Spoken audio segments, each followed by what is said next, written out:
Hi, everyone. This is Ed Griffin, and I have an unusual mission today in this program.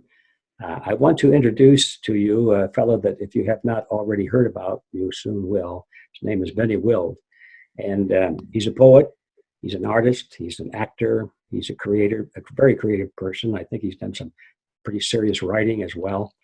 And the reason I want to introduce you to Benny is because in addition to all of his other achievements, he's a controversial guy, and he doesn't want to be controversial, and any more than I do, or most of you who are hearing this. We find ourselves in that role. It wasn't our intent, and certainly not qualified. Doesn't be. It's not justified in most cases. But anyway, Benny is going to be a very controversial person because he's hitting right at the heart of a lot of sensitive issues, and he pulls no punches. He calls a spade a spade. He has one of the things I like about him is that he has a sort of a cutting edge, and he grabs your attention. Uh, he's a lot younger than I, and his culture is different than mine. I'm typically the old guy, the staid guy.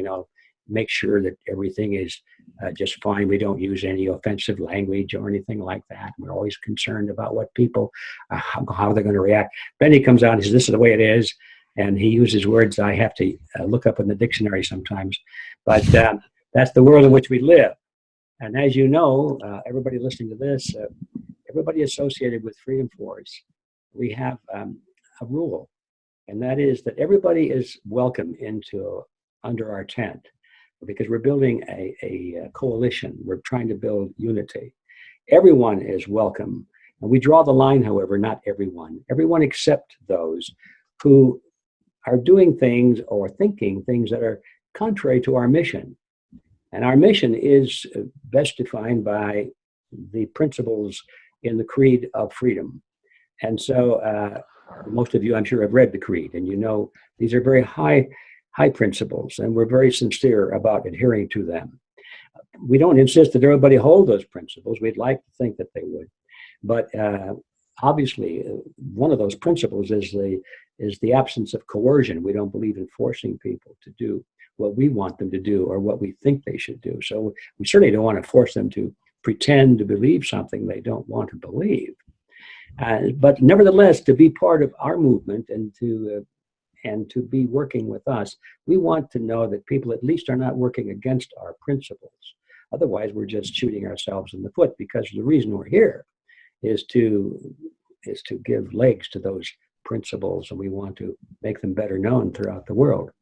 And we also have, in addition to the principles, a code of conduct, which is a list of things that thou shalt and thou shalt not do just because they're the right thing or the not right thing to do. We don't want to insult people. We welcome disagreement. We welcome debate on a very gentlemanly and intellectual basis, but name calling and that kind of thing. We do not welcome people who are racial bigots, for example. That almost goes without saying. It's embarrassing even to have to mention that, because I'm sure that 99% of Americans and people all around the world agree with that principle, but it's been so much in the news and so much distorted as a propaganda weapon that it's almost obligatory to say, well, we're not bigots and so forth. But nevertheless, we're sincere about that. We do not tolerate bigotry. We don't want to challenge anybody because of their race or their religion or their culture or their nationality and all of the things that most people of goodwill would agree with. These are rules in our code of conduct, and we have others. But the point is that with those exceptions are the principles in which we believe and the code of conduct, which is so well spelled out on our website and in the literature associated with all of our events. With those very small exceptions, everybody is welcome, whether we are shocked by what they're saying or we disagree with them or what. For example, you all know my position on global warming. I think it's a political hoax. I think it's a mechanism by which the powers that be are reaching out for more tax money and more control over human beings. They use this scare tactic. They've invented this boogeyman of global warming, which in fact is not really happening. It's not even happening except in the normal cycles. Of course, global warming happens and then it unhappens periodically throughout history. But the idea that man-made global warming is a threat to future existence, to me, is clearly an open and shut case of political bunk. But nevertheless, we have people in our tent who disagree with me on that, and they're welcome. And I enjoy talking to them and trying to convince them that my position has validity. And at the same time, I have to listen to their side too. And every once in a while, I learn something I didn't know. Hasn't changed my position, but it's an educational and enlightening sort of thing. Who knows? Maybe somewhere down the line, I'll say, "Oh my gosh, I was fooled on this." I'm open to that. So the point is, and I'm giving all of this background, is that in our movement, we allow for disagreements of all kinds and style, and even the use of language and so forth, as long as we are firm on the hardcore principles and the creed of freedom and those common sense codes of conduct. Having said that, now we're back to Benny. He's become sort of the center of a little storm because of his poetry. Now, I'm going to just tell you in advance the general, and then we'll go to the specifics. One of the things, in fact, the thing that first made me notice Benny and his work is I met him in, where was it? Well, it was down in Mexico. There was a conference down in Mexico. And we had dinner together, and I was fortunate that Benny and his ladies were right across from me on the table, and I had a chance to talk with him. And I said, "Well, what do you do, Benny?" He said, "Well, I'm an actor, and I'm a poet." I'm thinking, "Wow, that's interesting." And don't often find actors and poets in the same body. And here's this young guy. I said, "Well, what kind of acting, what kind of poetry?" Well, I'll skip the acting part now because I guess Benny has gone on to other things and put that acting behind him. But he's now a very dedicated crusader for truth and justice and freedom. And his poetry has become a very major part of their life. So I asked him, "Well, what kind of poetry?" He said, "Well, all kinds." And he said, "What would you like to hear?" I said, "Well, anything." And he gave a couple of titles, and one of them was on racism. So I thought, well, there's a topic in the news. I don't know why it should be, but it is in the news. And so I said, "Well, let me hear that." Well, I was blown away by it because it was magnificent. It was sort of not sort of, a very artistic way of expressing so many of the things that I hold so dear. And so my friends and those in the movement hold so dear, but he had a way of putting it forth. And in a moment, I'll ask Benny to recite that poem because this is the hardcore of what attracted me to his poetry. And then I got past that and realized that he had a whole slew of poems that touched on various aspects, important aspects of our lives, and most of which are controversial today. But he has a way of piercing through all the controversy and making a point that you remember. Okay, so far so good. Now, we are preparing at this point in time, which is March. I'm looking at the date, March 7, 2019. We're preparing for what we call the Red Pill Expo. The expo is, it's an event that is sponsored by Freedom Force, and this is the third one, and it's going to be held in Hartford, Connecticut. And all of a sudden, we hear indirectly that there's an organization, at least one. We don't know much about it yet, but it's all of a sudden it's gone on the Facebook and it's saying, "Oh, we don't want that kind of a hate group in our midst. Those are racists and white supremacists and all of these words that they throw out if they don't like you. They believe in the principles of collectivism, extreme collectivism, and many of them even think of themselves as communists. So anyway, they're opposed to our point of view, which is based on individualism, and they're really soldiers in the battle. They're not in it for the debate. They're not here for truth, or they're not here for truth-seeking or comparing ideas. They're here to destroy their opposition. They are soldiers. They are killers of ideas and systems. And in many cases, I think that could even, I don't know how far they're willing to take that, but I don't trust them at all because I've seen them in operation all around the world for many, many years.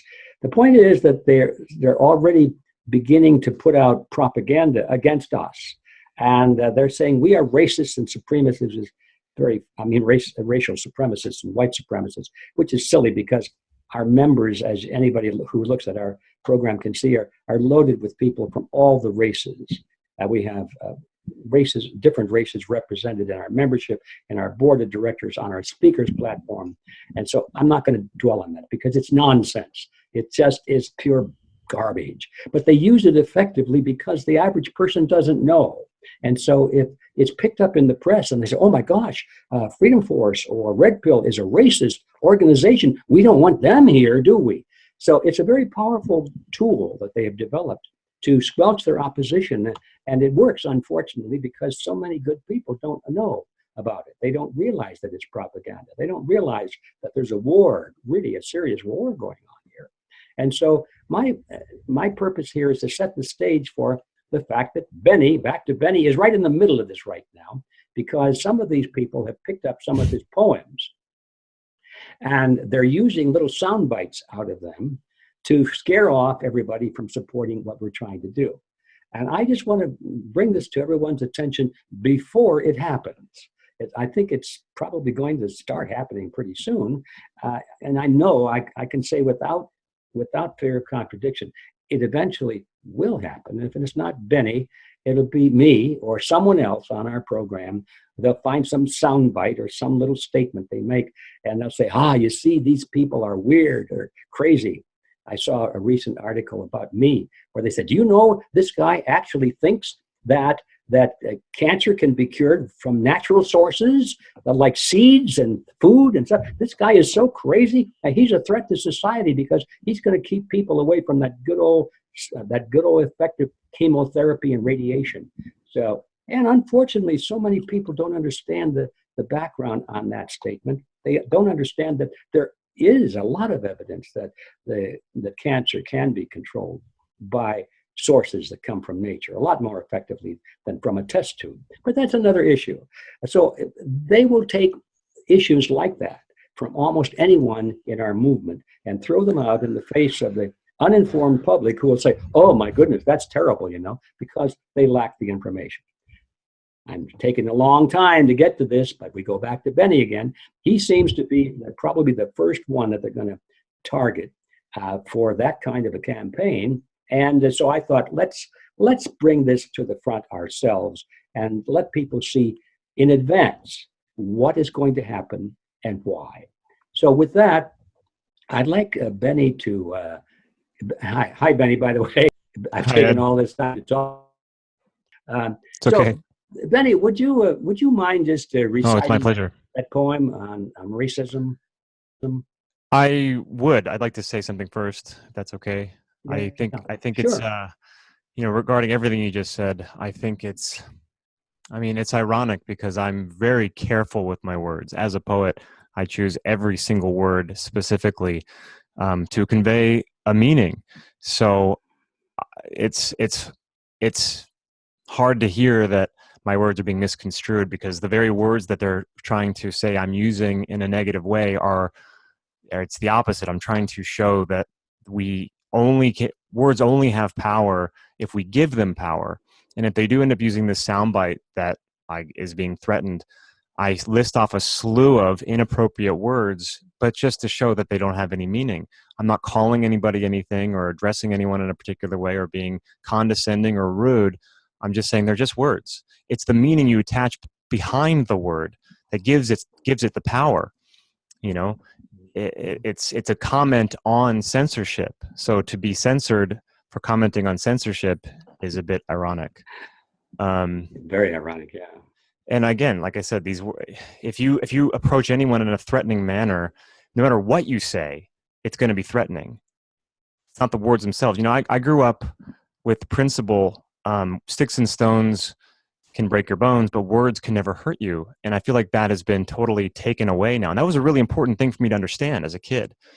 That's the way to be impenetrable in regards to people being mean or people being critical or condescending or bullying. If you can remember that, then you can, it's like Neo in the Matrix. You just sift through it. So to think that these words are being used against me as if I'm some sort of racist or something is absurd. I mean, the name of my talk from last year was called Creation of Care. My talk this year is Be Undeniable. All I do is promote peace and love and kindness and standing up in the name of adversity and breaking through these lines of division which are placed there to divide us. We are being instructed to blame each other rather than some other forces that may have a hand in making sure that we never see the forest for the trees. That's right. Mm-hmm. So with that in mind, sure, I'd love to read this poem because this is the one that I read to you that you then, invited me to come to the Red Pill Expo last year to perform. And it's about racism. And I'll read it. It's called Race War. Racism is not systemic. It's not genetic or endemic. It's really not the problem, although it is problematic. Problem is it's nourished, endorsed, engineered, and encouraged in our society that's fractured, run by lunatics and bastards, dollar signs and bankers, politics and wankers. They want us fighting each other, blaming, hating, and shaming each other. So we're always looking laterally, horizontally, instead of up the ladder accurately. Divide and conquer is the method, and it's the oldest trick in the book, distracting us by blaming us while they get off the hook. Furthermore, let's explore American economics, debt-based indentured servitude disguised as patriotic. The money monster taunts us and haunts us like a ghost. Drip drop like an IV drip, because without any, you're toast. Maximize the profit, minimize opportunity, advertise the hell out of it, polarize common unity. Racism is real, without a doubt, not pretending like it ain't. It's a scary thing that's taught to us and teaches us to hate. The media embraces it, regurgitates and celebrates it, and politicians use it, accuse it, and abuse it. Over and over and time again, same crap on a different day, battered, broken, and paranoid, while our freedoms slip away. But hey, I'll love you no matter what, regardless of your race. I'll double down, I'll say it again and reiterate just in case. I love you. I love you. I love you. Doesn't matter the color of your skin. I love you. I love you. I love you. What matters is what is within. Don't hate. Be great and invert the golden rule. Don't do to others black, white, brown, green, purple, or polka dot that you would prefer them not do to you. And that's it. That's the piece. How can you beat that? I'm so glad just to hear you say it again, because I realized that it was even more poignant than I had remembered, especially the way the media has grabbed it and distorted it. Well, thank you. And I mean, they haven't heard that piece, I don't think. And the one that is causing the controversy, it came from a frustrated place, but not at a place to condemn any individual or anything. I mean, it's a frustration with radical, out of control government. And it's the irony again is that I don't even use foul language that much. I'm not one to, I like eloquent speech. I like using all the words in the dictionary to describe something. Because I think that words, when I hear people say that they don't have words to describe something, I say, yes, you do. Yes, you do. That's why we have words, so we can describe this experience. So if you say, I can't describe it, you can. You're copping out. But so with that piece, it came from a place of frustration because we're frustrated. It's a frustrating time to see so much destruction and chaos and death and war and debt and all these things. So I wrote a piece that allowed me to express that frustration, but in no way to condemn any individuals. And I say a string of the worst words you can say, but I say them in succession as if they're just one long word to just show that the words in and of themselves have no meaning. It's how you utilize that word that's going to determine the reaction. And every time I've done that piece, it's been received really well. And, if someone heard the soundbite, I would want to think that they would hear what I'm saying, because I'm saying I even say right after, I say, just words can't hurt you. You know, we have to move beyond that. We have to have a thicker skin and be able to just sift through how painful words can be so we can actually get to the core of the problem. Like I said in the poem I just read, it's the division. These are the divisionary tactics meant to keep us divided, to keep us fighting with each other. You know, I would never, ever call a black person the N-word. That's ridiculous. Of course I wouldn't. Or any other derogatory term. You know, I treat people as individuals. If an individual is out of line, I'm going to call them out for being out of line, regardless of gender or color of their skin. It's about what the person is bringing to the table. And I'm against anyone who is hateful or bigoted or supremacist or any of that stuff. I mean, like I said, Yeah. my pieces are called Creation of Care, Be Undeniable. I mean, my poem, Bill Lost His Memory, I say, kindness in the human heart is the hope for all mankind. And that's my whole theme. That's everything I represent. Yes, I'm aware of that, Benny, and that's the reason I feel so frustrated and angry at what our opponents are so easily able to do, because they have the media just lapping this kind of stuff up. And all they got to do is say, well, here, listen to this word that he used, and they don't get the context, and so they can turn it all the way around. So if you don't mind, would you like to tell us what that part or that poem is that is being taken out of context? Well, sure. I'll refrain from using the words, but it's called F the government. Yeah, yeah. And even in the title, like it's not an anti-government piece. It's a frustrated point of view on radical government. I don't say, let's end it all right now. Let's get rid of it. Let's obliterate it. No, I'm saying F the government. And it's coming from a poetic, and I'll dare say a comedic place. I'm calling it, I mean, I snap and I clap, and it's a fun piece, and it's not in any way to, I don't know, cause some sort of violent revolution. You know, it's a piece, and I got a standing ovation when I did it. By the way, Yeah. I mean, people relate to it, and I do my poems for, I mean, actually, I'm not allowed to say this, I guess, but my best friend in the world is gay and Puerto Rican, so he's a gay minority, and he's my best friend, and I was there for him when he came out of the closet. So I'm as okay with people of other, you know, ethnicities and other sexual orientations as anybody out there. This is just a piece of art. It's a poem. It's an expression, and it's in no way to promote bigotry or hate. If anybody's promoting bigotry or hate, it's the people who criticize that poem. Exactly, and that's what frustrates me, is because the people who are trying to use this as a weapon are the ones that are really guilty of the very things that they're trying to accuse you and others, myself, of being. And you're right, the audience, you had a standing ovation. I remember looking at that. In fact, one person who didn't know beans about this said, oh, look, and the audience even stood and applauded for that. They missed it. Amazing. Yeah, amazing, isn't it?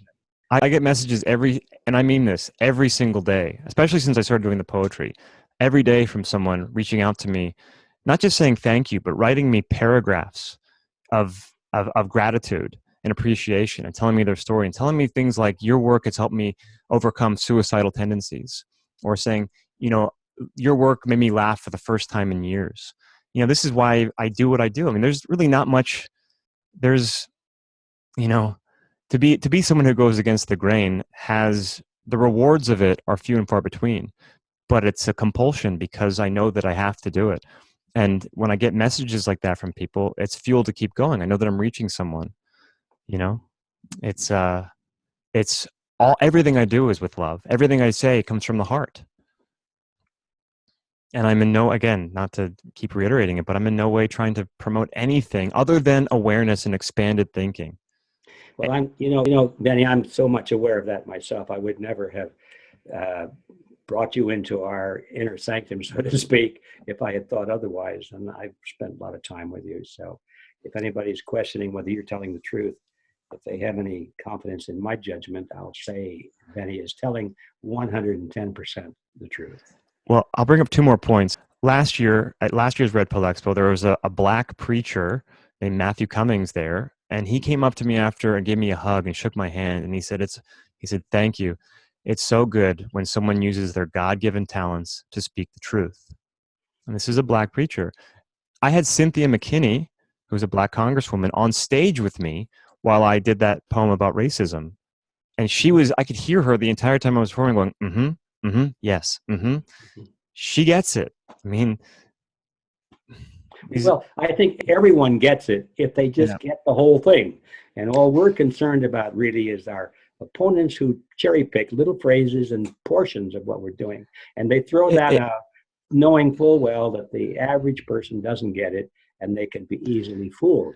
So that's why we're doing if they're going to, yeah, and if they're going to use that tactic, if they're going to take little words and sound bites out of context, then nothing, then all bets are off. I mean, anyone is subject to being misunderstood or misrepresented because they're gonna resort to those tactics.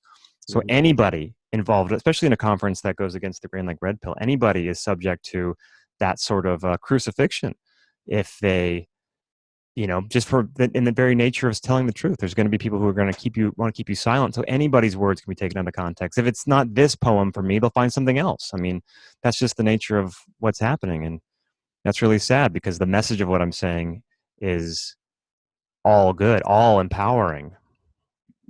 It is. It is very good. In fact, if people have not seen your work, I urge them to go on YouTube and look you up because they'll have a good time listening to your work. So anyway, let's get back to this horrible quote unquote poem that people like to distort. Mm-hmm. Sure. I mean, what else would you like me to say about it? It was a piece that, again, I wrote out of a frustrated place, but also in a comedic place, getting people to think bigger, without being, basically taking on something that could be controversial, making it less controversial by just calling it for what it is, saying like, hey, let's talk about this. Hey, these are the words you're not allowed to say. Ba, ba, ba, ba, ba, ba, ba, ba. And remember, they're just words. Mm-hmm. Doesn't matter. No one's getting hurt by just the words. It's the intention behind it. And also with the government. I mean, I say F the government, but I point to specific examples. Media manipulation, endless war, drone strikes, the debt that keeps everyone imprisoned. I mean, there's a lot of things that we should be frustrated by. And so I'm expressing that frustration in a way that's fun and lyrical and, inoffensive. Mm-hmm. Okay, let's just cut to the chase. What is that string of words? Can you give us that string of words so the viewers can get an idea of what we're talking about? I don't know if it's a good idea based on what you said about sound bites. You know what I mean? Well, it's out there. Let's go for it. Okay. I haven't done this poem in a while. I say. Well, leave the F word out, okay? Just get to that string of words. I can't. That's the whole thing. I know, that's the whole thing, yeah. Well, I'm hesitant because I don't want to get myself in more trouble. Well, no, don't. And let's face it. Look, I don't use the F word, but a lot of people in our movement do. Okay? Well, and I rarely do. I rarely ever do. I mean, that's when, like I said, I like eloquence. I like being able to speak clearly without having to resort to, words like that too often. Unless it's used pointedly and it's used, sometimes the F word is exactly the right word to use to, emphasize something or to make light of something, because it's also a pretty funny word if it's used right. But if you want me to say it, I'll say the whole string of words uncensored. The string of words uncensored, okay? Okay, I say, fuck, shit, bitch, cunt, nigger, faggot, Jew, cocksucker, motherfucker, chink, spit, gook. Just words. Can't hurt you. It's like that. That's all I say. Well, you don't sleep during that. That's for sure. Those are the words we're not supposed to use, and you're mentioning them because those are the words that we're not supposed to use, or if we use them, it's taboo for some reason. They're the taboo words, and I'm not endorsing people go out and start using them. Although I do think that if we all just started using them all the time with each other, they would lose all of their meaning and they would have no more power anymore. I do believe that. If we were to all just call each other, the N-word, for instance, I mean everybody, regardless of race, we just use that as if we say like, hey, what's up, man? If we use it like that, it would lose all of its power and no one would ever get hurt by that word ever again. So I do believe that. But again, I'm not supporting people saying it. It's the meaning the person has in mind when they're using it. That's what words are all about. You look, all of these words, all words, you look them up in the dictionary, you don't have just one definition for them. Usually there's 3 or 4 and sometimes 8 or 9. I mean, that's what I'm saying. I have black people, gay people, women, I mean, all kinds of people, everyone who likes what I do and they get it. If someone chooses not to get it, they're really just trying to do what is happening, smear me so that people don't hear what I have to say, and try to silence the truth as much as possible, which is par for the course. Benny, what is your personal goal for the future? What are you hoping to accomplish with your work and your life? I want to leave breadcrumbs for people to sift through. And this is why I write poetry, because I feel like the words, while they're powerful when I speak them, they're also powerful on the page. And I'm trying to capsulize the times with what I'm doing. I'm trying to take a snapshot of the times. And I'm aware that history is rewritten in real time.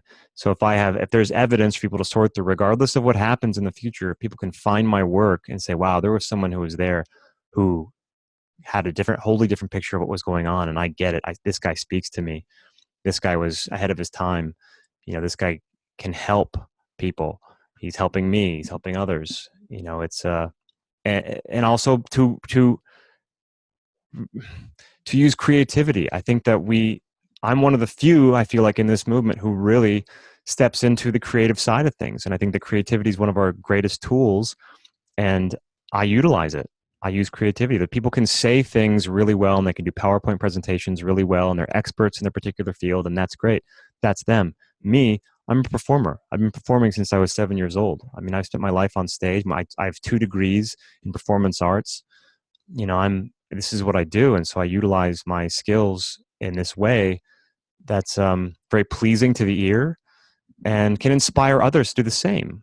I mean, one of the best compliments someone ever gave me was, you're able to say in 3 minutes what it would take me to say in 300 pages in a book.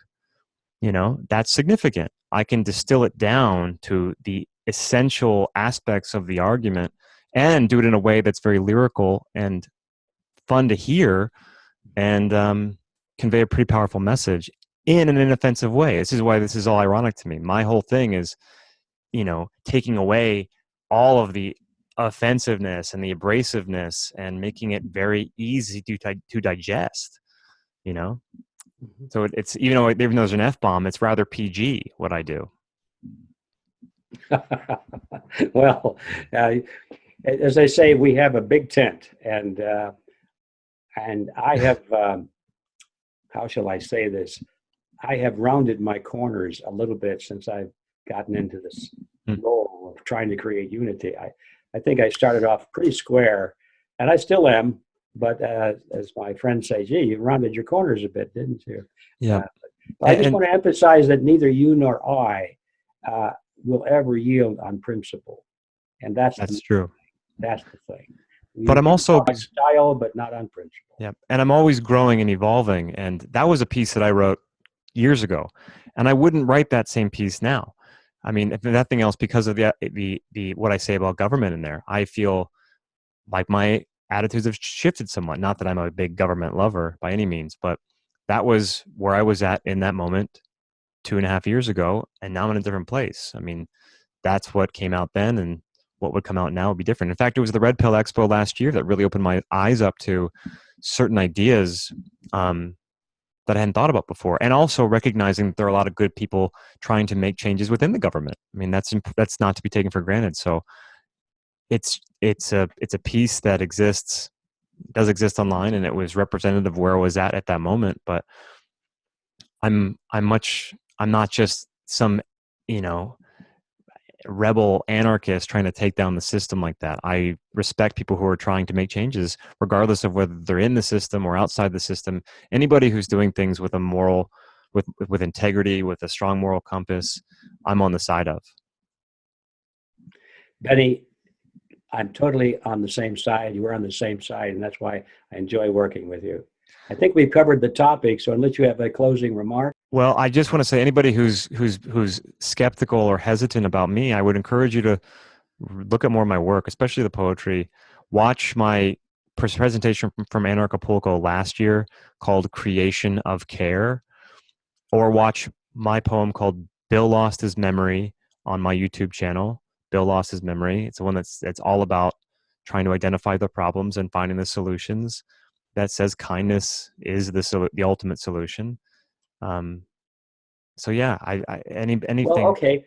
Which one of those two would you like to read to close off this? Would you like to do that? I'll read Bill Loss's memory because Okay. that's the poem that launched me into this whole thing, this whole performance, truth performing. So let me just dig it up. It's been a while since I've had to read this one. Okay, goes like this. Bill lost his memory, so he asked me for a summary. I said, Bill, that's a mighty task. Are there more specific questions you could ask? So Bill asked, why are some people's homes so wide and tall, while other people have no homes at all? And if no one wins when bombs are dropped, why have bombs not yet been stopped? What's this grimy, greenish paper called that's got you and them and all enthralled? Where'd you get this thing called debt? Where's the love? Where's the trust? Where's respect? Why is he afraid of him and she of her and us of them? Is this a dream? Am I dreaming? Because certainly it's seeming that peace could be what's beaming, yet I'm seeing and I'm deeming that this place has gone to hell. And the attitudes, oh well. I said to him, it's true. It's grim. Things are bizarre. Bizarre, he said. More like madness, friend. This world is moving forward toward a sad and bitter end. There's delusion and confusion, depression from oppression. There's disillusion, air pollution, and obsession for possession. The memory lapse to which Bill succumbed, I thought was nothing short of scary. On the bright side, though, he wasn't dumb or lacking in vocabulary. Well, Bill, the world is run by men in suits who wreak havoc and give no hoots. They built a system that is anti-life, that thrives on pain and nurtures strife. A system that's taught us to fear our neighbor and please report any strange behavior because of an ism called terror. So the soldiers go on fighting, thinking that's what keeps us free. And people go on dying in the name of liberty. And the food we eat is tainted, and the water supply is low. And movie stars are sainted, and prisons grow and grow. Money is that greenish thing, and you're lucky if you have it. With enough, you get some bling, but nothing if you haven't. Call it cash, call it currency, or the almighty intangible dollar. It's the thing that keeps a few on top, but most of us in squalor. And while empty houses line the block, houseless people sleep on rocks, and flaccid men take little pills to stiffen up their stop. Bill interjected dejectedly. Please, don't say another word. That hopeless essence in your voice, it's like you're chomping on a turd. It's funny, with no memory, how now my thoughts are crystal clear.